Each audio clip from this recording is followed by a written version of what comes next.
Preface. I'd never given much thought to how I would die, though I'd had reason enough in the last few months. But even if I had, I would not have imagined it like this. I stared without breathing across the long room, into the dark eyes of the hunter, and he looked pleasantly back at me. Surely it was a good way to die, in the place of someone else, someone I loved, noble even. That ought to count for something. I knew that if I'd never gone to Forks, I wouldn't be facing death now. But, terrified as I was, I couldn't bring myself to regret the decision. When life offers you a dream so far beyond any of your expectations, it's not reasonable to grieve when it comes to an end. The hunter smiled in a friendly way as he sauntered forward to kill me.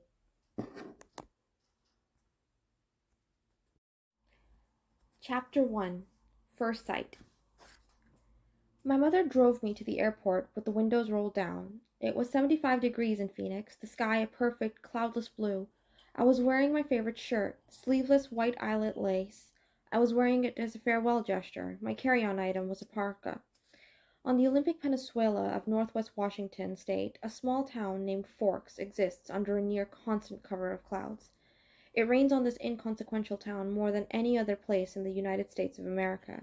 It was from this town and its gloomy, omnipresent shade that my mother escaped with me when I was only a few months old. It was in this town that I had been compelled to spend a month every summer until I was 14. That was the year I finally put my foot down. These past 3 summers, my dad, Charlie, vacationed with me in California for 2 weeks instead. It was to Forks that I now exiled myself, an action that I took with great horror. I detested Forks. I loved Phoenix. I loved the sun and the blistering heat. I loved the vigorous, sprawling city. Bella, my mom said to me, the last of 1,000 times, before I got on the plane. You don't have to do this. My mom looks like me, except with short hair and laugh lines. I felt a spasm of panic as I stared at her wide, childlike eyes. How could I leave my loving, erratic, harebrained mother to fend for herself? Of course, she had Philip now, so the bills would probably get paid. There would be food in the refrigerator, gas in the car, and someone to call when she got lost. But still, I want to go, I lied. I'd always been a bad liar, but I'd been saying this lie so frequently lately that it sounded almost convincing now. Tell Charlie I said hi. I will. I'll see you soon, she insisted. You can come home whenever you want. I'll come right back as soon as you need me. But I could see the sacrifice in her eyes. I could see the sacrifice in her eyes behind the promise. Don't worry about me, I urged. It'll be great. I love you, Mom. She hugged me tightly for a minute. Then I got on the plane and she was gone. It's a 4-hour flight from Phoenix to Seattle, another hour in a small plane up to Port Angeles, and then an hour drive back down to Forks. Flying doesn't bother me. The hour in the car with Charlie, though, I was a little worried about. Charlie had really been fairly nice about the whole thing. He seemed genuinely pleased when I said that I was coming to live with him for the first time with any degree of permanence. He'd already gotten me registered for high school and was going to help me get a car. But I but it was sure to be awkward with Charlie. Neither of us was what anyone would call verbose, and I didn't know what there was to say regardless. I knew he was more than a little confused by my decision, like my mother before me. I hadn't made a secret of my distaste of Forks. When I landed in Port Angeles, it was raining. I didn't see it as an omen, it's just unavoidable. I'd already said my goodbyes to the sun. Charlie was waiting for me with the cruiser. This I was expecting too. Charlie was Police Chief Swan to the good people of Forks.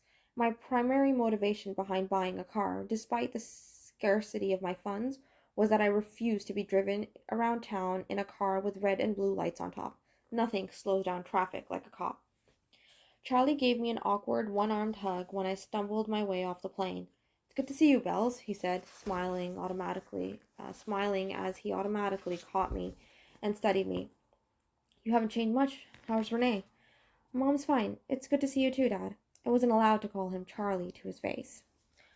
I had only a few bags. Most of my Arizona clothes were too permeable for Washington. My mom and I had pooled our resources to supplement my winter wardrobe, but it was still scanty. It had to all easily fit into the trunk of the cruiser.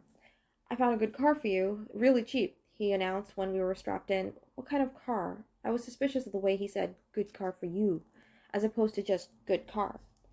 Well, it's a truck, actually, a Chevy. Where did you find it?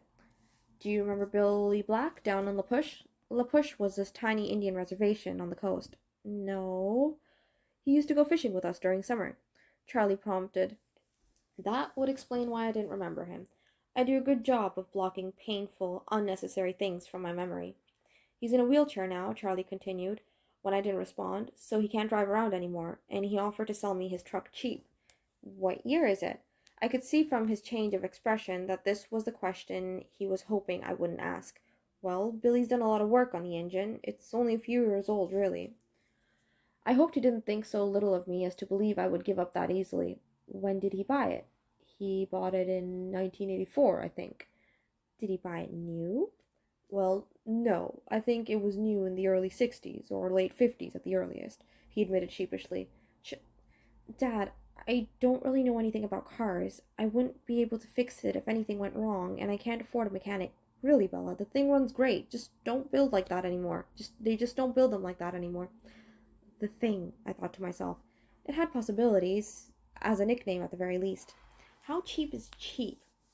After all, that was the part I couldn't compromise on. Well, honey, I kind of already bought it for you, as a homecoming gift. Charlie peeked sideways at me with a hopeful expression. Wow, free. You didn't need to do that, Dad. I was going to buy myself a car. I don't mind. I want you to be happy here. He was looking ahead at the road when he said this. Charlie wasn't comfortable with expressing his emotions out loud.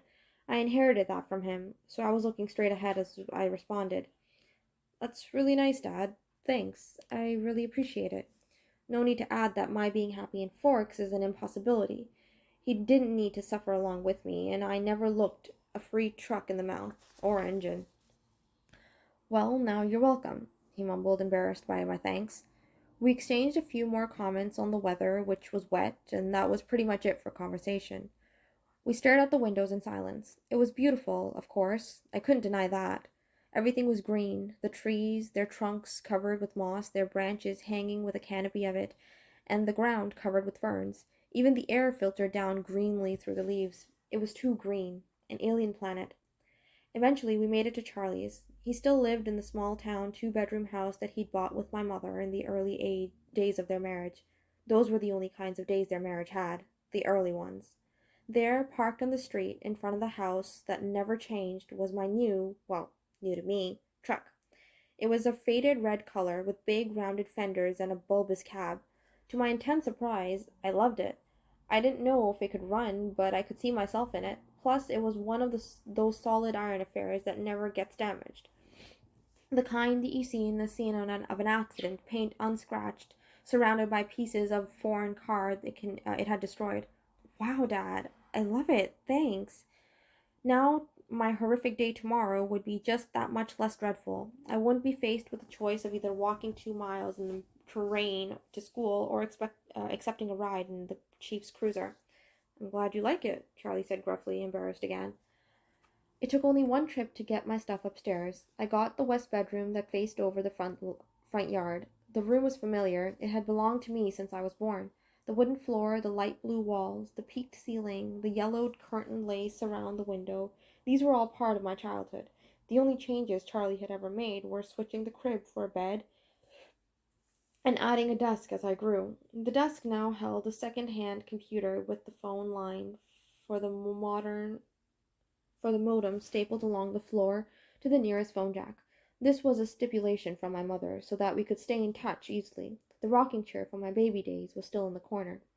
There was only one small bathroom on the top of the stairs, which I would have to share with Charlie. I was trying not to dwell too much on that fact. One of the best things about Charlie is that he doesn't hover. He left me alone to unpack and get settled, a feat that would have been altogether impossible for my stepmother. It was nice to be alone, not to have to smile and look pleased, a relief to stare dejectedly out the window at the sheeting rain and let just a few tears escape. I wasn't in the mood to go into a real crying jag. I would save that for bedtime, when I would have time to think about the coming morning. Forks High School had a frightening total of only 357, now 58, students.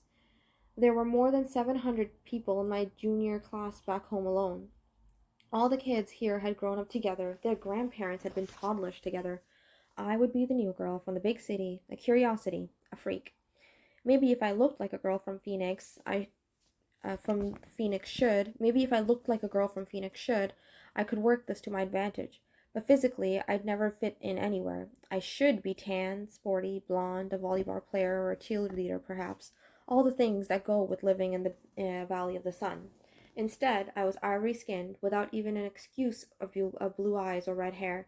Despite the constant sunshine, I had always been slender, but soft somehow, obviously not an athlete. I didn't have the necessary hand-eye coordination to play sports without humiliating myself and harming both myself and anyone else who stood too close. When I finished putting my clothes in the old pine dresser, I took my bag to the bathroom necessities and went to the communal bathroom to clean myself up after the day of travel. I looked at my face in the mirror as I brushed through my tangled, damp hair. Maybe it was the light, but already I looked sallower, unhealthy. My skin could be pretty, it was very clear, almost translucent looking, but it all depended on color. I had no color here. Facing my placid reflection in the mirror, I was forced to admit that I was lying to myself. It wasn't just physically that I'd never fit in, and if I couldn't find a niche in a school with 3,000 people, what were my chances here? I didn't relate well to people my age. Maybe the truth was that I didn't relate well to people, period.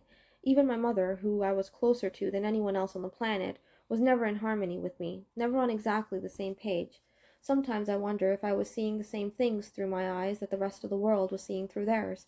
Maybe there was a glitch in my brain, a glitch in my brain, but the cause didn't matter. All that mattered was the effect, and tomorrow would just be the beginning. I didn't sleep well that night, even after I was done crying. The constant whooshing of the rain and the wind across the roof wouldn't fade into the background. I pulled the faded old quilt over my head and later added a pillow too, but I couldn't fall asleep until after midnight, when the rain finally settled into a quieter drizzle. Thick fog was all I could see out my window in the morning, and I could feel the claustrophobia creeping up on me. You could never see the sky here. It was like a cage. Breakfast with Charlie was a quiet event. He wished me good luck at school. I thanked him, knowing that his hope was wasted. Good luck tended to avoid me. Charlie left first, off to the police station that was his wife and family. After he left, I sat at the old square oak table in one of the three unmatched chairs and examined his small kitchen, with its dark paneled walls, bright yellow cabinets, and white linoleum floor. Nothing had changed. My mother had painted the cabinets 18 years ago in an attempt to bring some sunshine into the house. Over the small fireplace in the adjoining handkerchief-sized family room was a row of pictures. First a wedding picture of Charlie and my mom in Las Vegas, then one of the three of us in a hospital after I was born, taken by a helpful nurse, followed by the procession of my school pictures up until last year's. Those were embarrassing to look at. I would have to see what I could do to get Charlie to put them somewhere else, at least while I was living here. It was impossible being in this house not to realize that Charlie had never gotten over my mom. It made me uncomfortable. I didn't want to be too early to school, but I couldn't stay in the house anymore. I donned my jacket, which had the feel of a biohazard suit, and headed out into the rain. It was just drizzling still, not enough to soak me through immediately as I reached for the house key that was always hidden under the eaves by the door and locked up. The sloshing of my new waterproof boots was unnerving. I missed the normal crunch of gravel as I walked. I couldn't pause and admire my truck again as I wanted. I was in a hurry to get out of the misty wet that swirled around my head and clung to my hair under my hood. Inside the truck, it was nice and dry. Either Billy or Charlie had obviously cleaned up, but the tan upholstered seats were still smelled faintly of tobacco, gasoline, and peppermint. The engine started quickly, to my relief, but loudly, roaring to life and then idling at top volume. Well, a truck this old was bound to have a flaw. The antique radio worked, a plus that I hadn't expected. Finding the school wasn't difficult, though I'd never been there before. The school was, like most other things, just off the highway.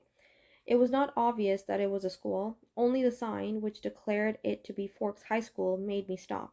I looked at it looked like a collection of matching houses built with maroon-colored bricks. There were so many trees and shrubs I couldn't see its size at first. Where where was the feel of institution? I wondered nostalgically. Where was the chain-link fences, the metal detectors? I parked in front of the first building, which had a small sign over the door reading "Front Entrance." No one else was parked there, so I was sure it was off limits. But I decided I wouldn't get directions inside instead of circling around in the rain like an idiot. I stepped unwillingly out of the toasty truck cab and walked down a little stone path lined with dark hedges. I took a deep breath before I opened the door. Inside, it was brightly lit and warmer than I had hoped. The office was small, a little waiting area with padded folding chairs, orange flecked commercial carpet, notices and awards cluttering the walls, a big clock ticking loudly. Plants grew everywhere in the large plastic pots, as if there wasn't enough greenery outside. The room was cut in half by a long counter cluttered with wire baskets full of papers and brightly colored flowers taped to its front. There were three desks behind the counter, one of which was manned by a large red-haired woman wearing glasses. She was wearing a purple t-shirt, which immediately made me feel overdressed. The haired woman looked up. "Can I help you?" "I'm Isabella Swan," I informed her, and saw the immediate awareness light her eyes. I was expected. A topic of gossip, no doubt. Daughter of the chief's flighty ex-wife, come home at last. "Of course," she said. She dug through a precariously stacked pile of documents on her desk till she found the ones she was looking for. "I have your schedule right here, and a map of the school." She brought several sheets to the counter to show me. She went through my classes for me, highlighting the best route to each one on the map, and gave me a slip to have each teacher sign, which I was to bring back at the end of the day. She smiled at me and hoped, like Charlie, that I would like it here in Forks. I smiled back as convincingly as I could. When I went back to my truck, other students were starting to arrive. I drove around the school, following the line of traffic. I was glad to see that most of the cars were older, like mine, nothing flashy. At home, I'd lived in one of the few lower income neighborhoods that were included in the Paradise Valley district. It was a common thing to see a new Mercedes or Porsche in the student lot. The nicest car here was a shiny Volvo, and it stood out. Still, I cut the engine as soon as I was in a spot so that the thunderous volume wouldn't draw attention to me. I looked at the map. I looked at the map in the truck, trying to memorize it now. Hopefully, I wouldn't have to walk around with it stuck in front of my nose all day. I stuffed everything in my bag. I slung a strap over my shoulder and sucked in a huge breath. "I can do this," I lied to myself feebly. No one was going to bite me. I finally exhaled and stepped out of my truck. I kept my face pulled back. I kept my face pulled back into my hood as I walked to the sidewalk, crowded with teenagers. My plain black jacket didn't stand out, I noticed with relief.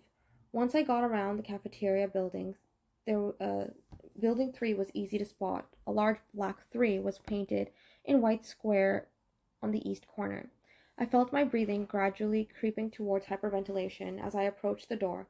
I tried holding my breath as I followed two unisex raincoats through the door. The classroom was small. The people in front of me stopped just inside the door to hang up their coats on a long row of hooks. I copied them. They were two girls, one a Brazilian-colored blonde and the other also pale with light brown hair. At least my skin wouldn't be a standout here. I took the slip up to the teacher, a tall, balding man whose desk had a nameplate identifying him as Mr. Mason. He gawked at me when he saw my name, not an encouraging response. And of course, I flushed tomato red. But at least he sent me, to an empty desk at the back, without introducing me to the class. It was harder for my new classmates to stare at me in the back, but somehow they managed. I kept my eyes down on the reading list the teacher had given me. It was fairly basic: Bronte, Shakespeare, Kosher, Faulkner. I'd already read everything. That was comforting and boring. I wondered if my mom would send me my folder of old essays, or if she would think that was cheating. I went through different arguments with her in my head while the teacher droned on. When the bell rang, a nasal buzzing sound, a gangly boy with skin problems and hair black as oil stuck across oil slick, leaned across the aisle to talk to me. You're Isabella Swan, aren't you?" He looked like an overly helpful chess club type. "Bella," I corrected him. Everyone within a 3-seat radius turned to look at me. Where's your next class? He asked. I had to check my bag. Government with Jefferson in Building 6. There was nowhere to look without meeting curious eyes. I'm headed down towards Building 4. I could show you the way. Definitely over helpful. I'm Eric, he added. I smiled tentatively. Thanks. We got our jackets and headed out into the rain, which had picked up. I could have sworn people behind us were walking close enough to eavesdrop. I hoped I wasn't getting paranoid. So this is different than Phoenix, huh? He asked. Very. It doesn't rain much there, does it? 3 or 4 times a year. Wow, what must that be like? He wondered. Sunny, I told him. You don't look very tan. My mother's part albino. He studied my face appreciatively, and I sighed. It looked like clouds and a sense of humor didn't mix. A few months of this, and I'd forget how to use sarcasm. We walked back around the cafeteria to the south building by the gym. Eric walked me right to the door, though it was clearly marked. Well, good luck, he said as I touched the handle. Maybe we'll have some other classes together. He sounded hopeful. I smiled at him vaguely, and went inside. The rest of the morning passed in about the same fashion. My trigonometry teacher, Mr. Vanner, who I would have hated anyway, just because of the subject he taught, was the only one who made me stand in front of the class and introduce myself. I stammered, blushed, and tripped over my own boots on the way to my seat. After 2 classes, I started to recognize several of the faces in each class. There was always someone braver than the others who would introduce themselves and ask me questions about how I was liking forks. I tried to be diplomatic, but mostly I just lied a lot. At least I never needed the map. One girl sat next to me in both Trig and Spanish, and she walked me with me to the cafeteria for lunch. She was tiny, several inches shorter than my 5 feet 4 inches, but her wildly curly hair made up for a lot of the difference between our heights. I couldn't remember her name, so I smiled and nodded as she prattled about teachers and classes. I didn't try to keep up. We sat at the end of a full table with several of her friends who she introduced to me. I forgot all their names as soon as she spoke on. They seemed they seemed impressed by her bravery to speak in speaking to me. The boy from English, Eric, waved at me from across the room. It was there sitting in the lunchroom, trying to make conversation with 7 curious strangers that I first saw them. They were sitting in the corner of the cafeteria, as far away from where I sat as possible in the long room. There were 5 of them. They weren't talking and they weren't eating, though they'd each had a tray of untouched food in front of them. They weren't gawking at me, unlike most of the other students, so it was safe to stare at them without fear of meeting an excessively interested pair of eyes. But it was none of these things that caught. But it was none of these things that caught and held my attention. They didn't look like anything else. Of the 3 boys, one was big, muscled, like a serious weightlifter, with dark curly hair. Another was taller, leaner, but still muscular and honey blonde. The last was lanky, less bulky, with untidy bronze-colored hair. He was more boyish than the others, who looked like they could be in college or even teachers here rather than students. The girls were opposites. The tall one was statuesque. She had a beautiful figure, the kind you saw on the cover of Sports Illustrated swimsuit issue, the kind that made every girl around her to take a hit to her self-esteem just by being in the same room. Her hair was golden, gently waving to the middle of her back. The short girl was pixie-like, thin in the extreme, with small features. Her hair was a deep black, cropped short, and pointing in every direction. And yet they were all exactly alike. Every one of them was chalky pale, the palest of all the students living in this sunless town, paler than me, the albino. They all had very dark eyes, despite their range of hair tones. They also had dark shadows under their eyes, purplish, bruise-like shadows, as if they were all suffering from sleepless night, or almost done recovering from a broken nose, though their noses, all their features, were straight, perfect, angular. But all this is not why I couldn't look away. I stared because their faces, so different, so similar, were all devastatingly, inhumanly beautiful. They were faces you'd never expect to see, except perhaps on the airbrushed pages of a fashion magazine, or painted by an old master as a face of an angel. It was hard to decide who was the most beautiful. maybe the perfect blonde or the bronze-haired boy. They were all looking away, away from each other, away from other students, away from anything in particular as far as I could tell. As I watched, the small girl rose with her tray, unopened soda, unbitten apple, and walked away with the quick, graceful lope that belonged on a runway. I watched, amazed at her lithe dancer's steps until she dumped her tray and glided through the back door, faster than I could have thought possible. My eyes darted back to the others, who sat unchanging. Who are they? I asked the girl from my Spanish class, whose name I'd forgotten. She looked up to see who I meant, though already knowing, probably from my tone. Suddenly he looked at her, the thinner one, the boyish one, the youngest perhaps. He looked at my neighbor for just a fraction of a second, then his dark eyes flickered to mine. He looked away quickly, more quickly than I could have thought. In a flush of embarrassment, I dropped my eyes at once. In that brief flash of a glance, his face held nothing of interest. It was as if she had called his name, and he looked up in involuntary response, already having decided not to answer. My neighbor giggled in embarrassment, looking at the table like I did. That's Edward Cullen, and Emmett Cullen, and Rosalie and Jasper Hale. The one who just left was Alice Cullen. They all lived together with Dr. Cullen and his wife. She said, she said this under her breath. I glanced sideways at the beautiful boy, who was looking at his tray now, picking a bagel into pieces with long, pale fingers. His mouth was unmoving. His mouth was moving very quickly, his perfect lips barely opening. The other three still looked away, and yet I felt he was speaking to them. He was speaking quietly to them. Strange, unpopular names, I thought, the kinds of names grandparents had. But maybe that was in vogue here, small town names. I finally remembered that my neighbor was called Jessica, a perfectly common name. There were two girls named Jessica in my history class back home. They're very nice looking. I struggled with the conspicuous understatement. Yes, Jessica agreed with another giggle. They're all together, though. Emmett and Rosalie, and Jasper and Alice, I mean. And they live together.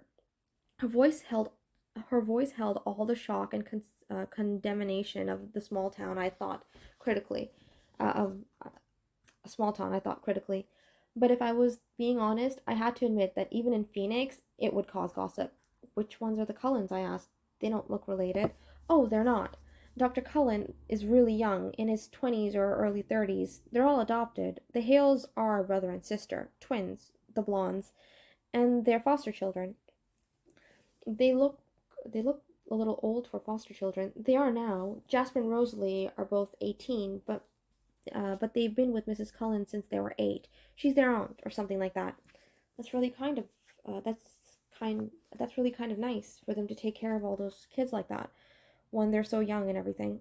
I guess so, Jessica admitted reluctantly, and I got the impression that she didn't like the doctor and his wife for some reason. With the glances she was throwing at at their adopted children, I would presume the reason was jealousy. I think that Mrs. Cullen can't have kids, though, she added, as if that lessened their kindness. Throughout all this conversation, my eyes flickered again and again to the table where the strange family sat. They continued to look at the walls and not eat.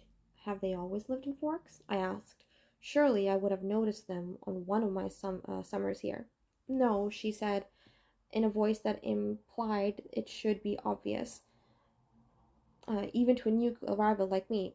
They just moved down. They just moved down 2 years ago from somewhere in Alaska. I felt a surge of pity and relief. Pity because, as beautiful as they were outsiders, clearly not accepted. Relief that I wasn't the only newcomer here, and certainly not the most interesting by any standard. As I examined them, the youngest, one of the Cullens, looked up and met my gaze, this time with evident curiosity in his expression. As I looked swiftly away, it seemed to me that his glance held some kind of expectation. Which one's the boy with the reddish brown hair? I asked. I peeked at him from the corner of my eye, and he was still staring at me, but not gawking like other students had today. He had the slightly frustrated expression. I looked down again. That's Edward. He's gorgeous, of course, but don't waste your time. He doesn't date. Apparently, none of the girls here are good-looking enough for him. She sniffed a clear case of sour grapes. I wondered when he turned her down. I bit my lip to hide my smile. Then I glanced up at him again. His face was turned away, but I thought his cheeks appeared lifted, as if he were smiling too. After a few more minutes, the four of them left the table together. They were all noticeably graceful, even the big, brawny one. It was unsettling to watch. The one named Edward didn't look at me again. I sat at the table with Jessica and her friends longer than I would have if I'd been sitting alone. I was anxious not to be late for class on my first day. One of my new acquaintances, who considerately reminded me that her name was Angela, had biology too with me the next hour. We walked to class together in silence. She was shy too. When we entered the classroom, Angela went to sit at the back, topped lab table, exactly like the ones I was used to. She already had a neighbor. In fact, all the tables were filled but one. Next to the central aisle, I recognized Edward Cullen by his unusual hair, sitting next to that single open seat. As I walked down the aisle, I introduced myself to the teacher. Uh, I introduced myself to the teacher and get as I walked down the aisle to introduce myself to the teacher and get my slip signed. I watched him sur- I watched him sur- surreptitiously. Just as I had passed, he suddenly went rigid in his seat. He stared at me again, meeting my eyes with the strangest expression on his face. It was hostile, furious. I looked away, shocked, going red again. I stumbled over a book in the walkway and had to catch myself on the edge of the table. The girl sitting there giggled. I noticed that his eyes were black, coal black. Mr. Barner signed my slip and handed me a book with no nonsense about introductions. I could tell we were going to get along. Of course, he had no of course he had no choice but to send me to the one open seat in the middle room. I kept my eyes down as I went to sit next to him, bewildered by the antagonistic stare he'd given me. I didn't look up as I set my book on the table and took my seat, but I saw his posture change from the corner of my eye. He was leaning away from me, sitting to the extreme edge of his chair and averting his face like he smelled something bad. Inconspicuously, I sniffed my hair. It smelled like strawberries, the scent of my favorite shampoo. It seemed an innocent enough odor. I let my hair fall over my right shoulder, making a dark curtain between us, and tried to pay attention to the teacher. Unfortunately, the lecture was on cellular anatomy, something I'd already studied. I took notes carefully anyway, always looking down. I couldn't stop myself from peeking occasionally through the screen of my hair at the strange boy next to me. During the whole class, he never relaxed his stiff position on the edge of his chair, sitting as far from me as possible. I could see his hand on his left leg was clenched into a fist, tendons standing out under his pale skin. This, too, he never relaxed. He had the long sleeves of his white shirt pushed up to his elbows, and his forearm was surprisingly hard and muscular beneath his light skin. He wasn't nearly as slight as he'd looked next to his burly brother. The class seemed to drag on longer than the others. Was it because the day was finally coming to a close, or because I was waiting for this tight fist to loosen? It never did. He continued to sit so still it looked like he wasn't breathing. What was wrong with him? Was this his normal behavior? I questioned my judgment on Jessica's bitterness at lunch today. Maybe she was not as resentful as I'd thought. It couldn't have anything to do with me. He didn't even know me from Eve. I peeked up at him one more time and regretted it. He was glaring down at me again, with his black eyes full of revulsion. As I flinched away from him, shrinking against my chair, the phrase, "if looks could kill," suddenly ran through my mind. At that moment, the bell rang loudly, making me jump, and Edward Cullen was out of his seat. Fluidly, he rose. He was much taller than I thought, his back to me, and he was out of the door before anyone else was out of their seat. I sat frozen in my seat, staring blankly after him. He was so mean. It wasn't fair. I began gathering up my things slowly, trying to block the anger that filled me, for fear my eyes would tear up. For some reason, my temper was hardwired into my tear ducts. I usually cried when I was angry, a humiliating tendency. "Aren't you Isabella Swan?" a male voice asked. I looked up to see a cute baby-faced boy, his pale blonde hair carefully gelled into orderly spikes, smiling at me in a friendly way. He obviously didn't think I smelled bad. "Bella," I corrected him with a smile. "I'm Mike." "Hi, Mike. Do you need any help finding your next class?" "I'm headed to gym, actually. I think I can find it." That's my next class, too. He seemed thrilled, though it wasn't that big of a coincidence in a school this small. We walked to class together. He was a chatterer. He supplied most of the conversation, which made it easy for me. He'd lived in California. He'd lived in California till he was 10, so he knew how it felt about the sun. It turned out that he was in my English class also. He was the nicest person I'd met today. But as we were entering the gym, he asked, "So, did you stab Edward Cullen with a pencil, or what?